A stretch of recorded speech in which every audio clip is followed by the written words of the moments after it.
लौह नगरी जमशेदपुर के साकची इलाके में स्थित टाटा स्टील कंपनी में जोरदार विस्फोट हुआ। इससे परिसर समेत पूरे इलाके में अफरा तफरी मच गई। विस्फोट के बाद कंपनी के कैंपस में जगह जगह आग लग गई।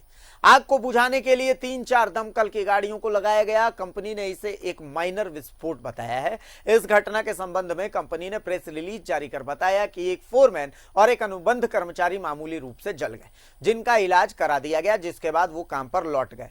टाटा स्टील ने मामले की जांच की बात कही है। टाटा स्टील परिसर के अंदर साकची छोर की तरफ तारापुर डंपिंग यार्ड है। यहां पर हॉट मेटल को ठंडा करने के लिए एक बड़ी सी टंकी है। इसमें हॉट मेटल को डालकर ठंडा किया जाता है।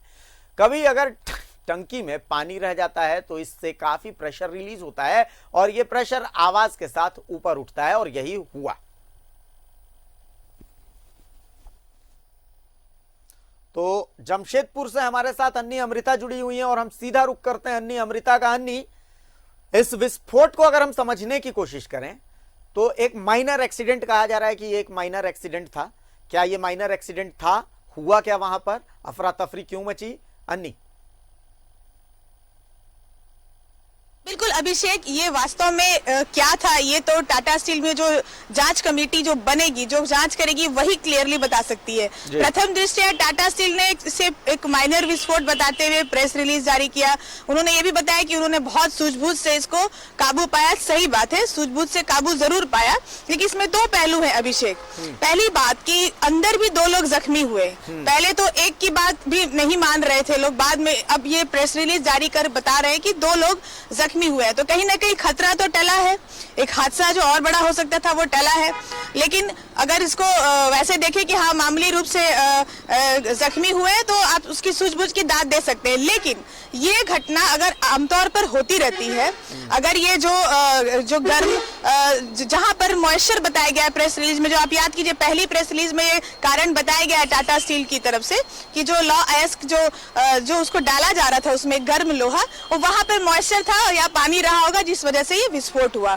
तो ये जांच का विषय है कि क्यों नहीं देखा गया कि वहां पे नमी थी सतह पर, क्योंकि नमी रहेगी तो ये विस्फोट होगा, तो इससे तो जान माल को क्षति हो ही सकती है। हम तो ये नहीं बता सकते हैं, हम तो कोई तकनीकी विशेषज्ञ नहीं है कि कितने नमी, कितने मॉइस्चर में कितना लोहा पड़ेगा तो कितनी ज्यादा बर्बादी होगी। हम तो सावधान ही कर सकते हैं कि इस पर टाटा स्टील को सावधान रहते हुए एक कड़ी कार्रवाई करनी चाहिए कि वहां पे अगर कोई लापरवाही हुई है तो कोई हुई, क्यों हुई है। दूसरी बात है अभिषेक, उससे सटे हुए जो इलाके हैं, आप भी जानते हैं नियम कानून के तहत बिल्कुल कारखाने से सटे रिहायशी इलाके नहीं होने चाहिए, हम भी जानते हैं। और हमने अपनी रिपोर्टिंग के दौरान ये भी बताया उस जगह पे जो इल्लीगल है वहां बीच में खड़े होकर हमने बताया कि ये इल्लीगल बस्ती है। ये भी सही बात है, इल्लीगल बस्ती है तो लोग भी डरे हुए हैं, क्योंकि उनको लगता है कि हम ज्यादा बोलेंगे तो हम तो खुद ही गलत तरीके से अतिक्रमण कर बसे हुए हैं। लेकिन गरीब लोग हैं और ऐसे गरीबों की तादाद शहर में काफी ज्यादा है जो इस तरह से टाटा स्टील के जो प्लांट से सटे हुए इलाकों में बसे हुए हैं। कई बस्तियां हैं, कई हजारों लोग हैं, वो भी वोट डालते हैं, सबके आधार कार्ड बने हुए हैं।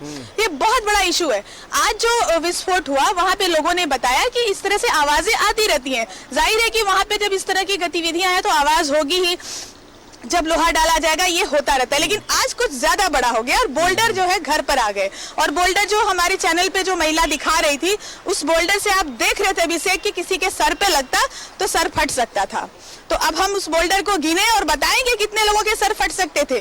इसमें ये होना चाहिए कि टाटा स्टील को स्वीकार करते हुए कि अब जो है सेफ्टी की घटनाएं लगातार जो है इस तरह घटनाएं कुछ बढ़ी है तो उस पर एक कड़ी कार्रवाई करे, दोषियों को बख्शा ना जाए, उनकी जांच अच्छी तरह से की जाए और कोशिश हो कि ऐसी घटना न हो, जो कि प्रेस रिलीज में टाटा स्टील ने जारी भी किया है। उसमें लिखा भी है कि कोशिश रहेगी कि भविष्य में ऐसी घटनाओं की पुनरावृत्ति न हो। तो हम तो यही उम्मीद करेंगे कि आगे ऐसी घटनाएं ना हो और इस पर भी काम करने की आवश्यकता है कि जो नॉर्म्स हैं, जो कारखानों के समीप क्या क्या चीजें नहीं होनी चाहिए, उसका क्या समाधान हो सकता है। क्या वैसे लोगों को पीएम आवास योजना के तहत शिफ्ट किया जाए, क्योंकि आप देखिए अभिषेक कि पीएम आवास योजना में भी इतने घोटाले सामने आ रहे हैं कि जिनके पास घर गाड़ियां वो भी फॉर्म भरने लगते हैं। तो हमारे देश में किसी भी योजना का ये हश्र होता है कि गरीब इसी तरह से पिसते हैं, डर डर कर जीते हैं, और जो लोग पहले से जिनके पास चीजें होती है उनको लाभ मिलता है। सबसे बड़ी बात है कि टाटा स्टील ये बोल करके अपना पिंड नहीं छोड़ा सकता कि हाँ हम इस मामले में जांच भी करेंगे, और मॉइस्चर रह जाता है तो मॉइस्चर रह जाने के कारण ब्लास्ट हो जाता है।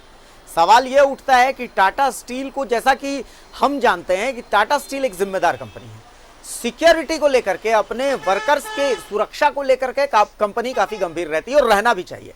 चूंकि आयरन फर्नेस की कंपनी है, हैवी इंजीनियरिंग होती है वहां पर, तो जाहिर सी बात है कि ऐसी घटनाओं की आशंका बनी रहती है।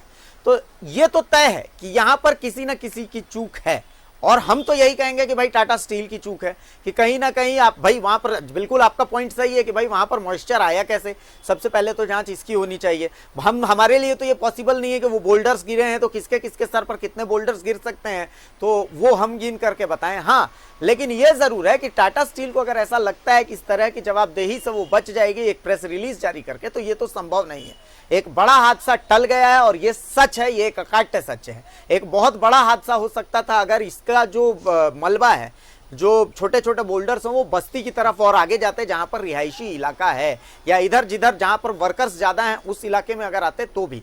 तो इतना तो तय है कि जवाबदेही से टाटा स्टील नहीं बच सकता, क्यों नहीं? बिल्कुल अभिषेक, और डीसी से हमने बात भी की तो उन्होंने बताया कि उन्होंने जो मीडिया में खबरें आई न्यूज 11 पे और अन्य मीडिया संस्थानों में जो जारी हुए उसके आधार पर उन्होंने संज्ञान लिया है और फैक्ट्री इंस्पेक्टर को जांच के आदेश दिए हैं।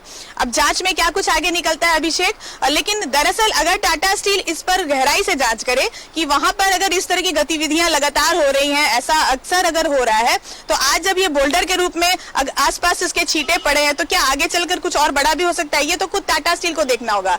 बजाय इसके वो इस पर ध्यान दे रही है कि हम क्या रिपोर्टिंग कर रहे हैं। तो टाटा स्टील से यही निवेदन है और यही सलाह भी है कि आप अपना काम करें। आपका काम है सुरक्षा के साथ कंपनी को चलाना। अगर कोई चूक होती है, मीडिया सवाल खड़े करता है, तो मीडिया पे सवाल खड़ा करना आपका काम नहीं है कि मीडिया क्या बोले। जैसे मुझे आज कहा गया है कि बड़ा हादसा टल गया, ये आपने गलत कहा, तो क्या कहें, छोटा हादसा हो गया तो 2 लोग जख्मी है तो छोटा हादसा है, आपने कहा माइनर विस्फोट है, तो हम क्या कहें, छोटा हादसा हुआ तो बड़ा हादसा नहीं टला।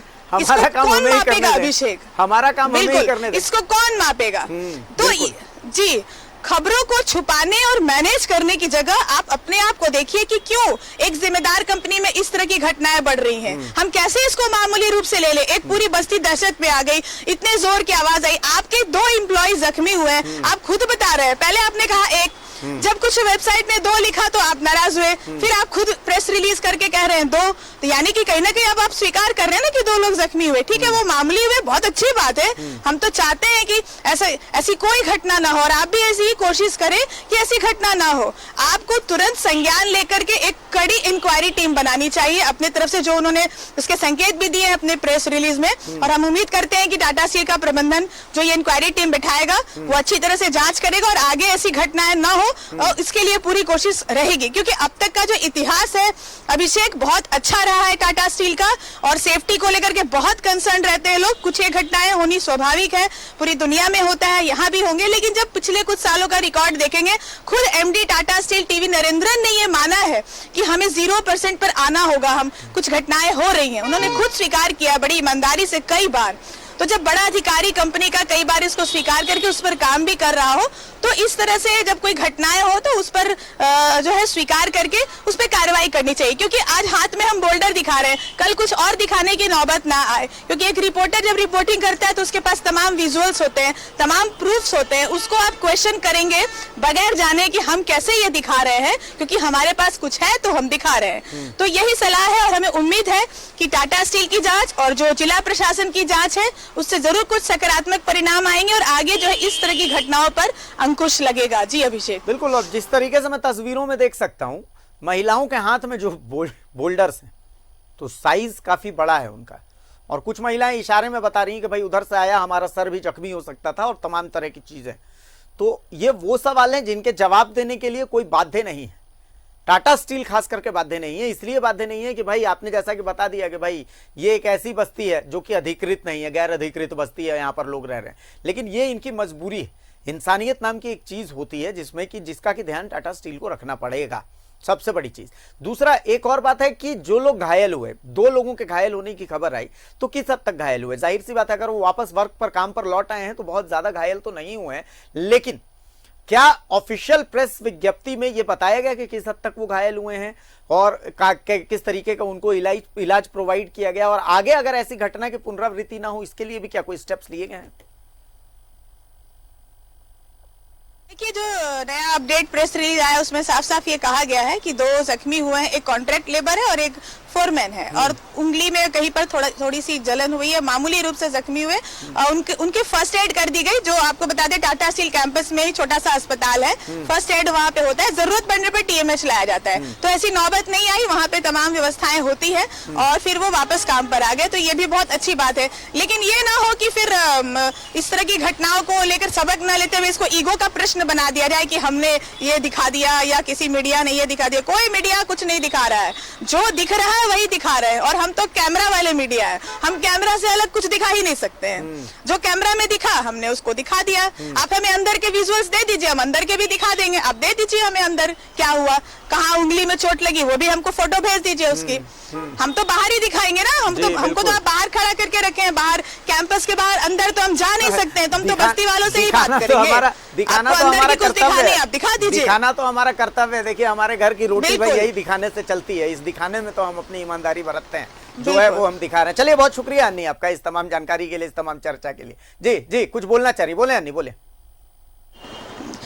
दूसरी बात यह है कि सिर्फ टाटा स्टील को भी दोष देने से नहीं होगा। अब देखिए, यहाँ पे तमाम नेता है, कोई सीएम बन जाता है, कोई कुछ बन जाता है, लोग वादा करते हैं हम 86 बस्ती को मालिकाना हक देंगे इन बस्तियों। तो भाई, इन बस्तियों की क्या गलती है? ये भी वैसे ही अतिक्रमण करके बसे हैं जैसे 86 बस्ती में लोग बसे हैं। तो ऐसे लोगों से आधार बनाते हैं, उनका वोटर आई कार्ड बनता है, उनसे वोट लेते हैं और उनको इसी तरह से छोड़ दिया जाता है कि कुछ घटना होगी तो बेचारे डर के नहीं बोलेंगे हम तो इलीगल बस्ती में रहते हैं। तो ये नहीं होना चाहिए, एक समाधान होना चाहिए कि अगर वास्तव में टाटा स्टील के कैंपस के चारों तरफ इतने दूर तक अगर रिहायशी कॉलोनी नहीं होने चाहिए तो वो कहाँ रहेंगे, उनकी क्या व्यवस्था होनी चाहिए, जो सालों से बसे हैं। ये सब भी बहुत बड़े प्रश्न है जिसको कोई उठाता नहीं है अभिषेक।